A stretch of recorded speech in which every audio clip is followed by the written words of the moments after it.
2 ঘন্টা, প্রায় 1 ঘন্টার প্লাস হবে, 1 ঘন্টার বেশি হবে যে এইরকম জ্যাম ঠেলতেছি। 5 কিলো রাস্তা হবে না, 13 ঘন্টার মতন হচ্ছে জ্যাম ঠেলতেছি।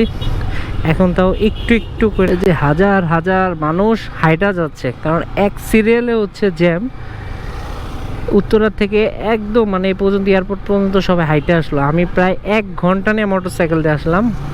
যে সব মানুষ হাইটা বাস থেকে নাইমা যে যেভাবে পারতেছে হাঁটা ধরছে, কারণ একমাত্র হাঁটাই হচ্ছে আপনার উত্তম। রাস্তার যে অবস্থা, খালি এই মাত্র 5 মিনিট হবে না, এই মাত্র এতটুকু একটু গ্যাপ পাইলাম। মানে দেশের অবস্থা এমন একটা অবস্থা হয়ে গেছে যে একটা কোনো আন্দোলন বা কিছু হইলেই আপনার রাস্তাঘাট পুরা বন্ধ হয়ে যাবে। যারা হচ্ছে আমরা কাজে বের হবো, একদম সময় হচ্ছে, সময়ের কোনো মূল্য থাকবে না। ঘন্টা 3 ঘন্টা 4 কইরা রাস্তার ভিতরে থাকবো। যে লোকগুলি হাইটে আসতেছে